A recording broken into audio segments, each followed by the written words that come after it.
देश में संसद के 18वें लोकसभा की ऑफिशियल शुरुआत हो चुकी है और यह शुरुआत राष्ट्रपति द्रौपदी मुर्मू के अभिभाषण के साथ हुआ। राष्ट्रपति द्रौपदी मुर्मू ने गुरुवार को लोकसभा और राज्यसभा के संयुक्त सत्र को संबोधित किया। 18वीं लोकसभा के गठन के बाद राष्ट्रपति का यह पहला संबोधन था। इस दौरान राष्ट्रपति द्रौपदी मुर्मू ने सरकार का विजन देश के सामने रखा। उन्होंने 1975 के आपातकाल का भी जिक्र किया। राष्ट्रपति ने अपने संबोधन में जब नॉर्थ ईस्ट का नाम लिया तो विपक्ष ने हंगामा शुरू कर दिया। राष्ट्रपति का अभिभाषण सरकार का विजन डॉक्यूमेंट होता है और साथ ही राष्ट्रपति के अभिभाषण में जिन मुद्दों का जिक्र होता है वो एक संदेश और एक मैसेजिंग का भी काम करता है। उनसे यह भी पता लगता है कि सरकार किस दिशा में चलने वाली है या अगले 5 साल सरकार के कार्यकाल की दिशा और दशा क्या होगी। राष्ट्रपति के अभिभाषण से यह अंदाजा देश भर को मिल गया और साथ ही विपक्ष को भी कि मोदी 3.0, जैसा मैंने आपको पहले भी वीडियोस में बताए हैं, मोदी 3.0 अपने पिछले दोनों कार्यकाल से ज्यादा आक्रामक होने जा रहा है। यानी नरेंद्र मोदी की सरकार और एनडीए ने जो भी नंबर्स कम होने की बात कही जा रही थी, बीजेपी नंबर्स के आधार पर अपने जो जरूरी मुद्दे हैं, जो संघ से संबंधित या पुराने समय से जो बीजेपी के मुद्दे रहे हैं, उन मुद्दों पर बीजेपी पिछड़ती नहीं नजर आ रही है और वे विपक्ष के लिए अच्छी खबर नहीं है।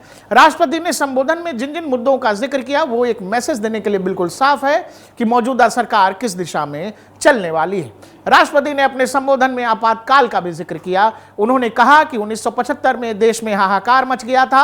आपातकाल संविधान पर सीधे हमले का सबसे बड़ा और काला अध्याय था। आज 27 जून है।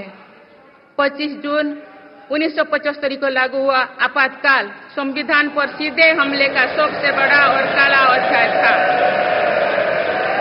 आपातकाल के दौरान पूरा देश अंधेरे में डूब गया था, लेकिन देश ऐसी असंवैधानिक शक्तियों को पराजित करने में सफल रहा। राष्ट्रपति ने यह भी कहा कि हमारे लोकतंत्र को नुकसान पहुंचाने के हर प्रयास की सभी को निंदा करनी चाहिए। विभाजनकारी ताकतें लोकतंत्र को कमजोर करने, देश के भीतर और बाहर से समाज में खाई पैदा करने की साजिश रच रही हैं। राष्ट्रपति द्रौपदी मुर्मू ने कहा कि यह सुनिश्चित करने के लिए सरकार का निरंतर प्रयास है कि देश के युवाओं को अपनी प्रतिभा प्रदर्शित करने का पर्याप्त अवसर मिले। मेरी सरकार पेपर लीक की हालिया घटनाओं की निष्पक्ष जांच के लिए प्रतिबद्ध है।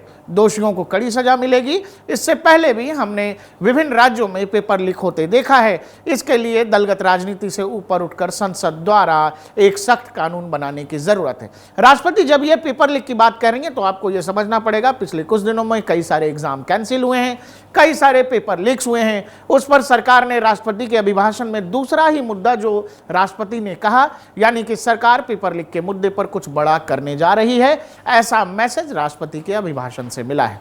मेरा सरकार ने सीएए कानून के तहत शरणार्थियों को नागरिकता देना शुरू कर दिया है। इससे बंटवारे से पीड़ित अनेक परिवारों के लिए सम्मान का जीवन जीना तय हुआ है। जिन परिवारों को सीएए के तहत नागरिकता मिली है, मैं उनके बेहतर भविष्य की कामना करती हूँ। राष्ट्रपति द्रौपदी मुर्मू ने अपने भाषण में आगे कहा कि एक सशक्त भारत के लिए हमारी सेनाओं की आधुनिकता जरूरी है। युद्ध की स्थिति में हम सर्वश्रेष्ठ बने, इसके लिए सेनाओं में सुधार की प्रक्रिया निरंतर चलती रहनी चाहिए।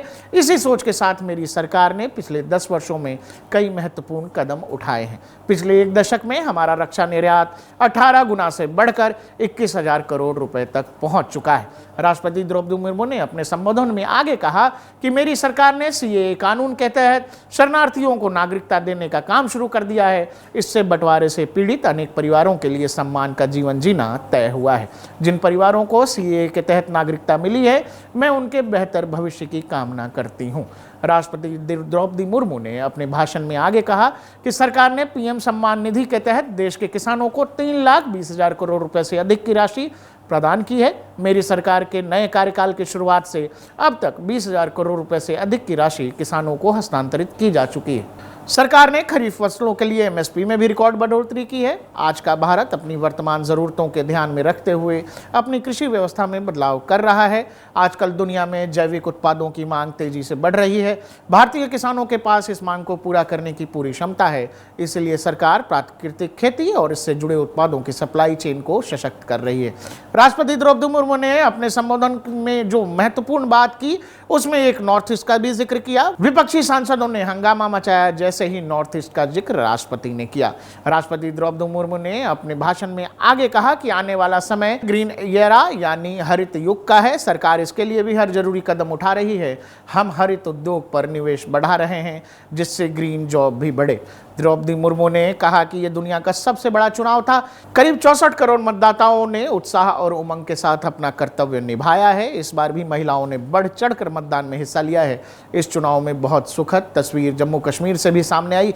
कश्मीर घाटी में वोटिंग के अनेक दशकों का रिकॉर्ड टूट गया। सबसे जरूरी बात जो हम आपको राष्ट्रपति द्रौपदी मुर्मू के भाषण से दिखाना चाहते हैं या बताना चाहते हैं वो ये कि राष्ट्रपति ने जिन मुद्दों का जिक्र किया वो आपको समझना जरूरी है, जैसे आपातकाल का जिक्र, जैसे सीएए का जिक्र या फिर पेपर लीक का मुद्दा। तो हर उस मुद्दे पर जिस पर विपक्ष ये चाह रहा होगा कि वो सरकार को घेरने की कोशिश करेगा, सरकार उन सभी मुद्दों को लेकर आक्रामक है। और जिन जिन मुद्दों पर राष्ट्रपति ने अपने संबोधन में जिन मुद्दों को अपने संबोधन में समाहित किया है वो मैसेजिंग सरकार का यही है कि बीजेपी के पास ये जरूर है कि सिंगल मैंडेट नहीं है, लेकिन ये सरकार गठबंधन वाली सरकार होते हुए भी अकेले मोदी की सरकार है और मोदी की सरकार वैसे ही चलेगी जैसे पहले चलती रही है।